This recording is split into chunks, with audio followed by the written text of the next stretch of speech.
Alright, let's do it. Weekly Shonen Jump is this mishmash of shonen series all put together in the biggest manga magazine in the world. Each of these series all put against each other, fighting for the #1 spot in Jump. But in between that battle for #1, there is an ever-living rotation of series coming in and out, and that rotation is incredibly strict.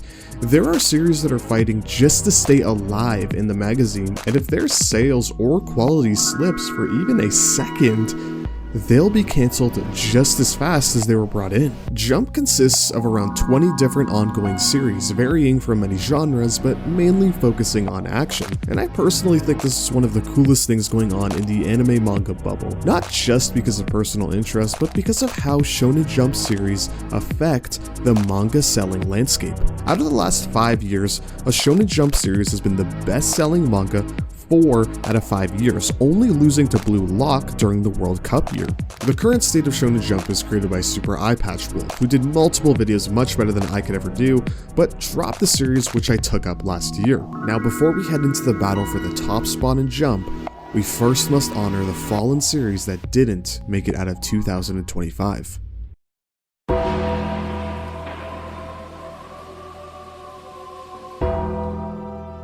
The first 2 series that didn't make it out of 2025 I'd like to talk about are Yozakura Family and Undead Unluck. But saying these series didn't make it out of 2025 is a little misleading though, because these 2 series were able to have quite graceful endings. Undead Unluck was able to finish with 244 chapters, and this series was such a fun ride for me. Undead Unluck is like the embodiment of having fun in a manga, and while I think the ending was rushed, no doubt it's one of my favorite endings in recent times. The series always sold in the 20 to 30,000 range, and while that's not bad, I always thought it could have done better, but I think the start really held it back because of, well, yeah. Yozakura Family, on the other hand, is this spy family. And while I mean that in a joking way, Spy X Family being better than it is kind of the story of Yozakura Family. Ending with 261 chapters, Yozakura Family actually sold really well nearing the end of its run, but I think the series just had some of the worst timing ever. Its ending was also really well done for me, focusing on the newest children of the Yozakuras, really displaying this series' strengths in my opinion, which was having a very well made large cast. Moving on to a series that never really stood a chance, Hakutaku is a series about building video games, which I think can be a very interesting concept. You can inform viewers about how to get started with it, similar to how Oshinoko pulled back the curtain on idols, and they didn't really do anything with it. Unfortunately, there is no video game building process at all. The entire process is skipped over and over again, kind of just leaving you with uninteresting characters and art that isn't noteworthy. I just don't think Hakutaku ever had any legs under it, and unfortunately the sales follow that trend. Another series that never stood a chance was Nice Prison, and if I were to try to tell you what Nice Prison was about, it would be never let them know your next move. Nice Prison kinda just felt like the author was throwing anything against the wall.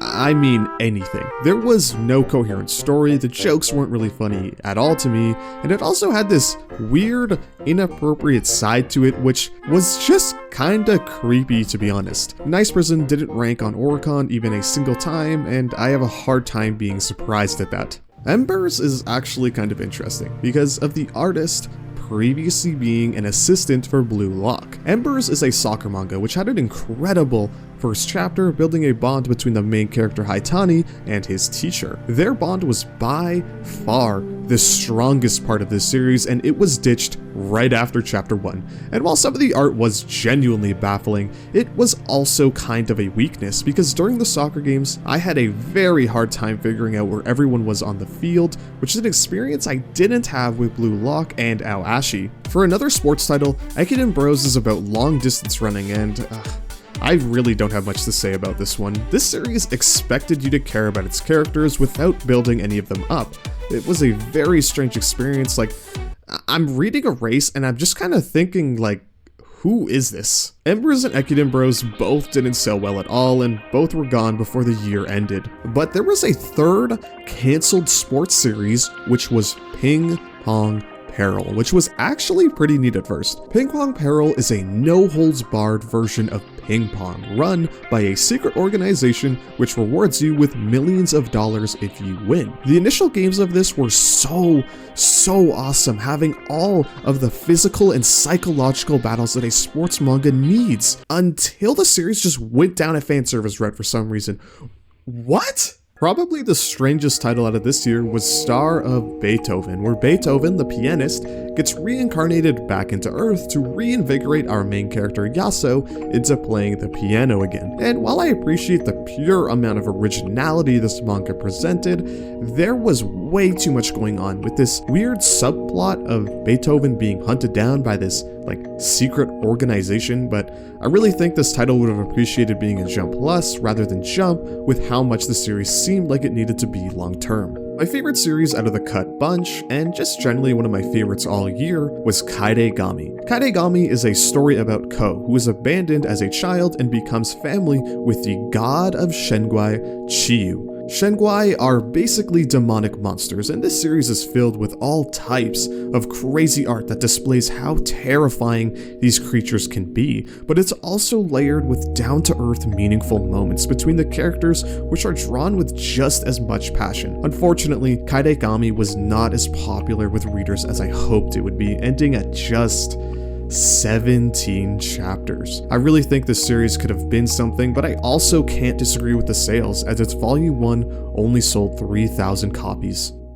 Out of the cut series, and holy there was a lot, 4 of them actually got somewhere, but still couldn't get past the Jump axe. Let's start with Sid Craft, with 33 chapters made by the creator of We Never Learn, who crafted a pretty cute and fun series involving a genius detective and 3 other girls. I think this one was just a little too silly for Jump. The sales were okay at first, almost hitting that 10k mark, but just couldn't get there, having a decline after volume 2. Next up is Kill Blue, which was the story of Juzuo Ogami, who after being a legendary hitman is forced to become a student after suddenly being transformed into his younger self. This series was always pretty solid for me, never feeling creepy and having fun action, but the sales just couldn't keep up. Kill Blue normally sold around 20k, but as the year went on, it dropped lower and lower.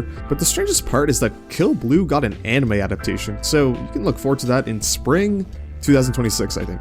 This one I was very surprised about. Astro Royale ended this year with 51 chapters, made by the author of Tokyo Revengers. Astro Royale was pretty disappointing, but Jump really overprinted Astro Royale, making me think Jump really believed in the series, but clearly that wasn't true. While its sales were good at first, they quickly declined, but I'm still really surprised they straight up ended it as quick as they did. Lastly, finally, Super Psychic Policeman Shoujo, and I kept this one for last because it was by far the most controversial. I believe most fans would say Accent Shoujo was the worst decision by Jump this year, and I don't really disagree. Shoujo sold adequately for a comedy title. Comedy titles have lower expectations sales-wise, and Shoujo met those expectations, and it proved it by getting an anime adaptation. Shoujo was a very loved series, and I really don't know why it got axed, especially because Nice Prison replaced it, bro. But while I'm slandering Nice Prison, we honor every series here because of the insane amounts of passion and hard work it takes to even get into the pages of Shonen Jump. Now, let's move into the series that are new and breathing. Red Hood is an axed series released all the way back in 2021 that told the story of a young boy becoming a werewolf hunter, and the series had some mind-blowing art and scenery. The reason I bring this up is because even to this day, I still see people talking about how Red Hood should have survived the Jump axe. So, by the author of Red Hood, Odor of the Flame. Odor of the Flame takes all the spunk and heat that Red Hood had and adds consistency and meaningful characters into it. One of the biggest problems with Red Hood was that it wasn't able to keep up its insane art, but Odor takes up this problem by slowing down its story at the right moments, making it much better paced, with better storytelling and better art. There's so much that has improved in Odor, with its first big villain being honestly just really well written, asking the question of what it means to be a warrior. Now, with that being said, I'm not sure if this series is going to live. As of writing, we're currently 33 chapters in, and Odor sales are not looking too good, with it not even reaching the 10k mark. I really hope this series finds a way to survive, because while I thought Red Hood wasn't up to par, I really think Oda is. And I also think the creator Yuki Kawaguchi is just a massive hit waiting to happen. I don't know if this series will live either, but let's talk about it. Harukaze Mount is a baseball title, which immediately makes it very difficult to stand out. So does it do anything differently?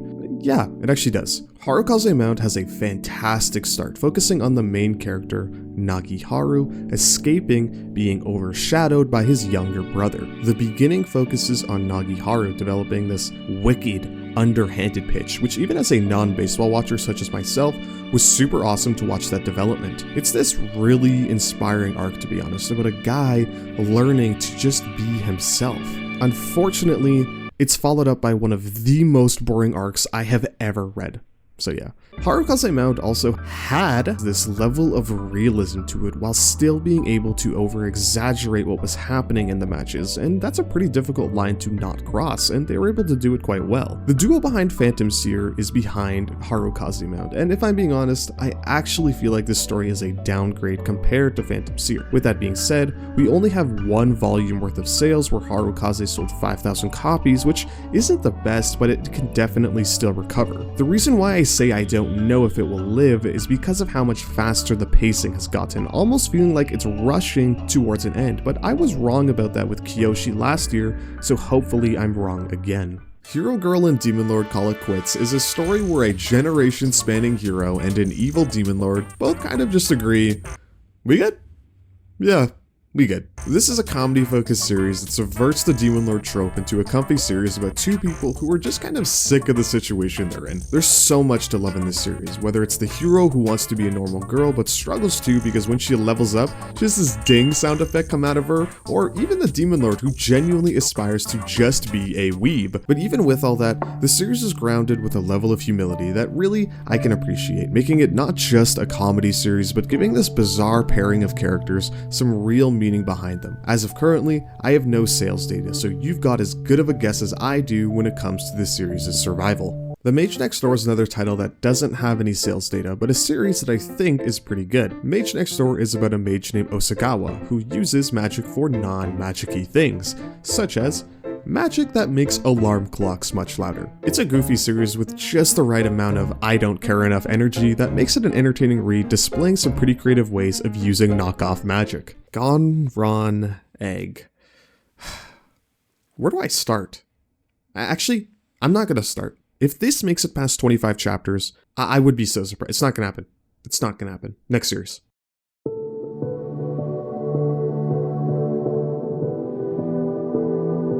Someone Hurts is hitting all the right boxes in all the right areas for what makes a comedy romance series successful. Someone Hurts is about Mime and Kurage, who are students that bond over their shared love of a late-night radio show called Mon Mid. Mon Mid reads out loud user-submitted jokes, and Mime wants so badly to be part of this show, except he's terrible at comedy. There's a user he looks up to though, named Eel Potato, who coincidentally ends up being Kurage, the girl he talks about Mon Mid with. With this knowledge, Mime decides he wants to become funnier than Eel Potato, and the adventures between Mime and Kurage begin. What makes this series so special is the sheer amount of chemistry the two main leads have with each other. All the interactions between them could make anything interesting, ranging from user-submitted jokes to what they had for breakfast. I genuinely think this is some of the most chemistry I've seen from two leads, and I think this really comes through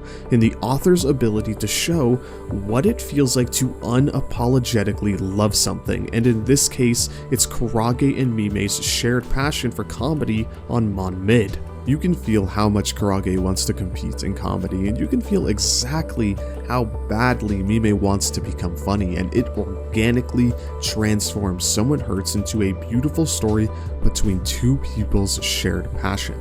The series also has a very unique art style, and that just fits it perfectly, with it sometimes altering the characters into chibis, which I know isn't new, but it's just a nice touch to a series that already feels so comfy. There's also this kind of funny panel where they literally ask not to be axed, but there's no need to worry about Someone Hurts being axed, because its first volume is selling exceedingly well, surpassing series like Shinobi Undercover, Hima 10, and even Akane Banashi in its first week. Not only is Someone Hurts going to survive, but it's looking like it's going to be a Shonen Jump mainstay for the future, which I couldn't be more excited for.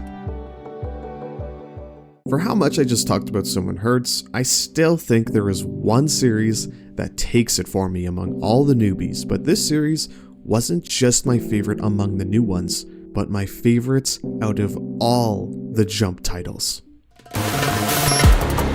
Jujutsu Kaisen Modulo is my favorite series all year.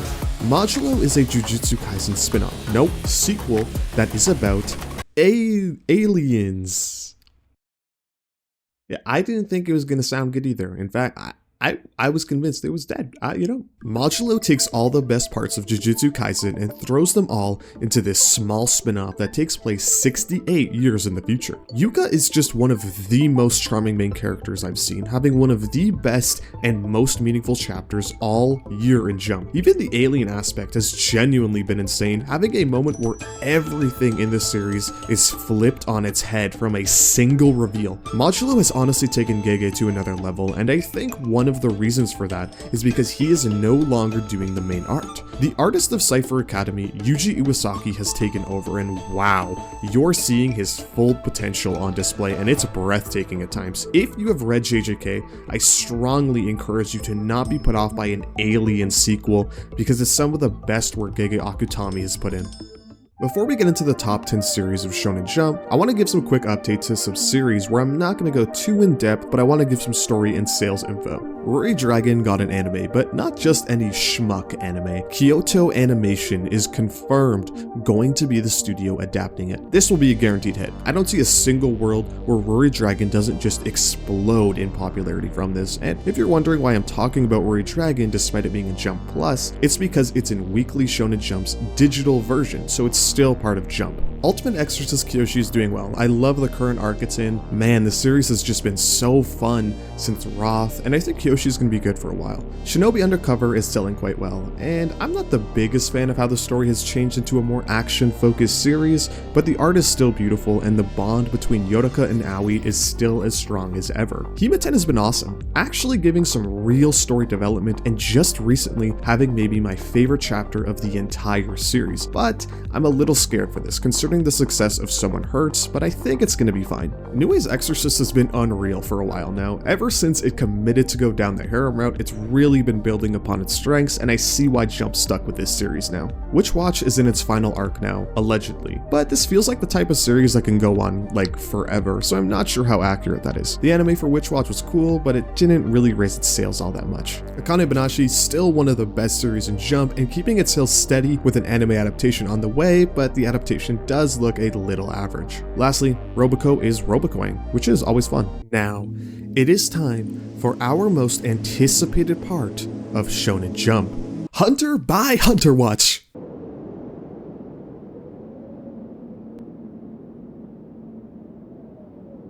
It is actually time now for our top 10 series in Shonen.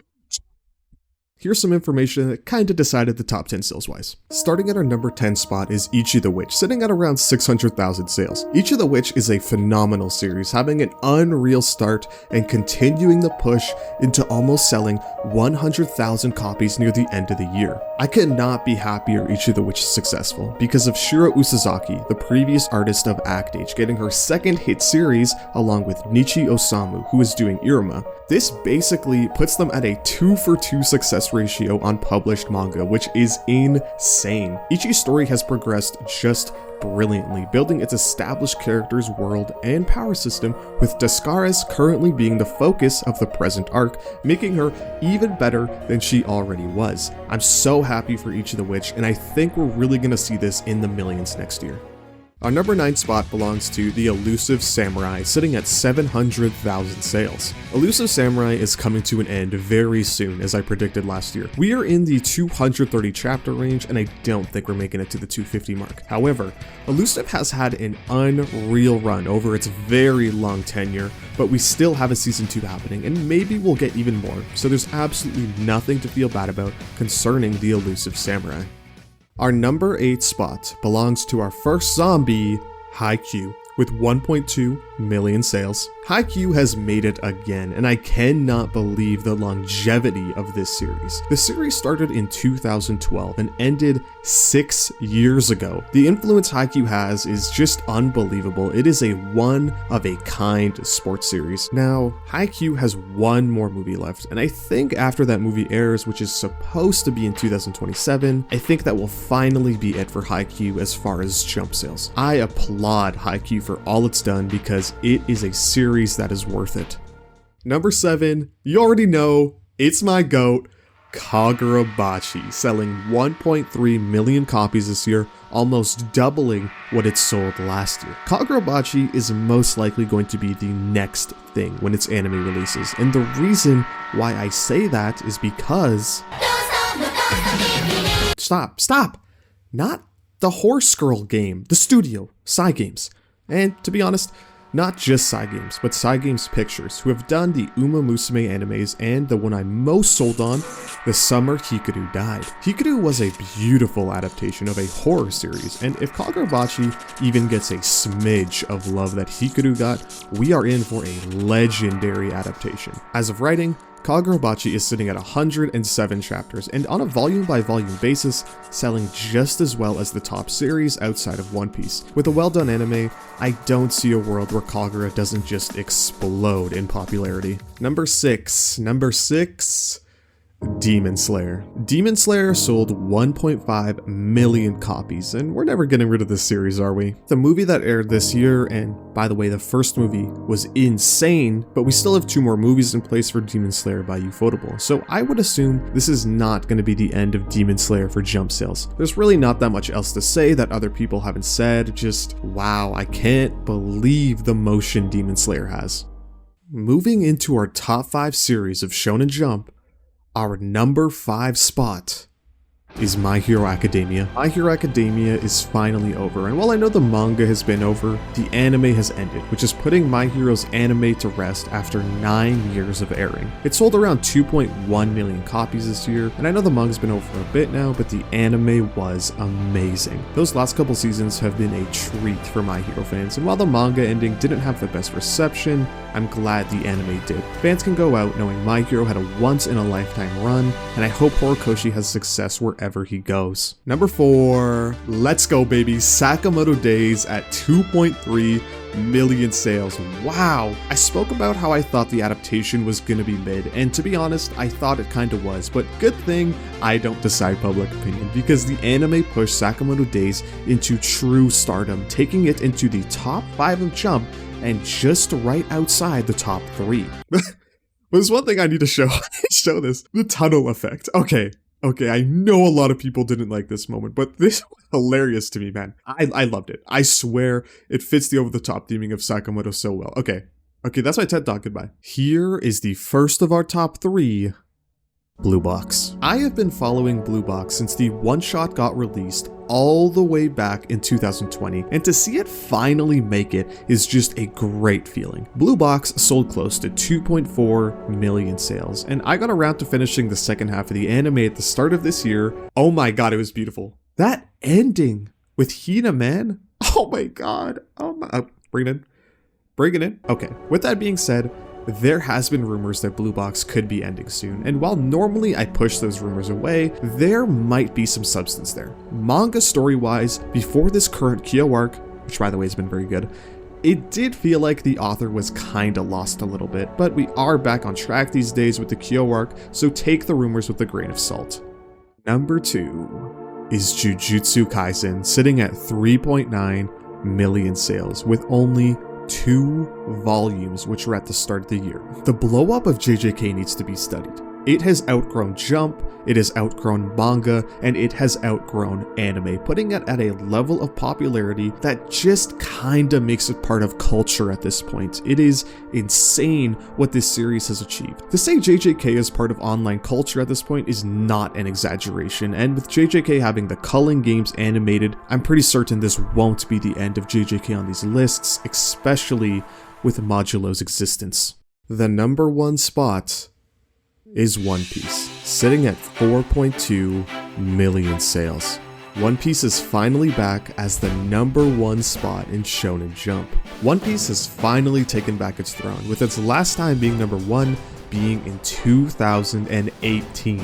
Demon Slayer, Jujutsu Kaisen, doesn't matter. One Piece outlived both of them and now returned to its kingdom. One Piece is a tale of longevity. For it to actually come back as the king of shonen is miraculous. And here's the thing. One Piece is probably going to gain a lot of new readers because of the remake, the One Piece anime, made by which studio. Unless they completely botch the anime, I think this will really bring in a new flood of fans who can start at the beginning rather than having to catch up to 1,000 plus episodes. So yeah, One Piece is back as the king of shonen. I was unfortunately not able to really keep up with Jump Plus this year. Maybe people don't know this, but I actually read every single chapter of Jump series, not just a volume or two. I'm caught up with every single series. I apologize, but I wasn't able to manage my time well enough and missed some of the newer Jump Plus series, but I can still give some updates on Jump Plus series we all know. Chainsaw Man would have placed 6th on the top 10 if it was still in Jump, with 1.7 million sales, having an increase of around 200,000, with it selling 1.5 last year. But y'all, I swear it has not been good. I'm sorry. Maybe it's just not for me anymore. I'm just a guy. Hey, I'm just a guy. But I swear it has dropped, bro. Spy X Family had a drop off this year, selling around 1.8 mil compared to last year's 2.6 mil, which I'm not surprised by. The current chapters of Spy X Family have been okay, and that's just about it. Dawn to Dawn places 3rd out of all manga, sitting at 3.5 million sales, making it not just a mega hit for Jump, but a mega hit for all of anime and manga. Kaiju number 8 also ended this year, selling around 1.5 million. I actually kind of like this ending, believe it or not. And that's Jump Plus. Once again, I apologize for not having anything here for Jump Plus. I will try to do better in the future. With that being said, how do we close this? Well, I would start by saying Jump is officially entering a new era. The juggernauts that were the faces of the magazine are really gone. JJK, My Hero, Demon Slayer, a lot of these series, as they say, carried the magazine, and they won't be able to do that anymore. And that leaves a new era of Jump. But the funny thing is, it will be pioneered by One Piece again. Blue Box, Sakamoto Days, Kagurabachi. These are series guaranteed to be at the top, but here's the thing. Jump's survival will hinge on it being able to create new series as always, and honestly, Jump is a couple animes being released away from having new mega series. Kagurabachi, Rui Dragon, Jujutsu Kaisen Modulo, even though it's going to be ending soon, are going to be sales juggernauts on top of the existing series. I think we truly are entering a brand new era of Jump, and it's exciting. I can't say it's not exciting, not just because of the series mentioned, but Someone Hurts, Akane's anime. There's so much to look forward to. I think 2026 is going to be a fantastic year for Jump, and that's all I got. Thanks for watching. See ya.